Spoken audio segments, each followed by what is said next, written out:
Team Jaxn, what's happening?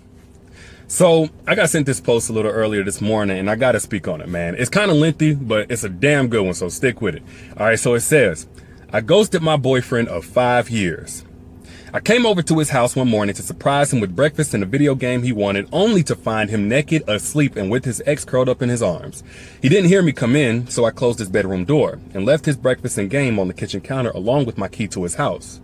I went to my car, deactivated my Facebook, and blocked him on all other forms of social media. I then called my phone provider to change my number before driving off. I texted family members and close friends that we were no longer together and to block him on social media as well. I didn't tell them why.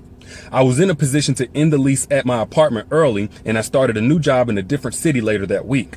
I completely removed myself from him and didn't offer a shred of explanation or opportunity for dialogue. I disappeared from his life after his betrayal, and I think it'll not only help me to focus on myself without his presence, but I think completely shutting myself off from him will hurt worse than anything when he thinks on how good he had it with me for the last 5 years.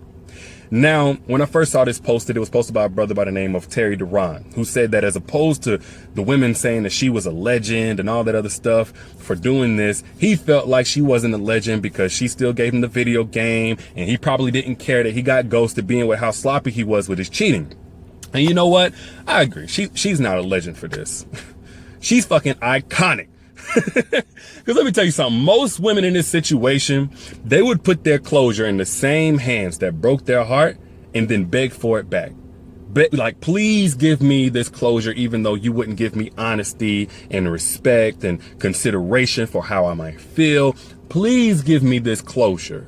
And instead, this woman said, fuck you and your closure. I'll give myself that closure. Fuck your explanations about how things ain't really been the same. We've started to grow apart.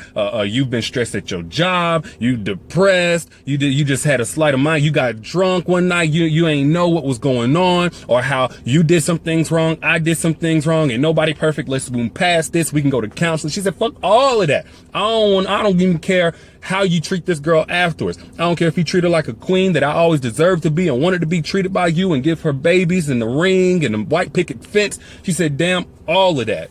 She broke ties with not only this guy, but her complete investment in him, both financially and emotionally, which tends to be a lot of women's strings left attached to a relationship, because we all have a hard time walking away from something we invested in that no longer is working out. But what also makes this special is that we tend to see people in this situation, men and women, come from a place and act from a place of, I hate you, in which she's doing the exact opposite. She's acting from a place of, yeah, I may hate you, but I love me. That's the priority, which I think is an almost inhumane level of discipline and self-control and poise.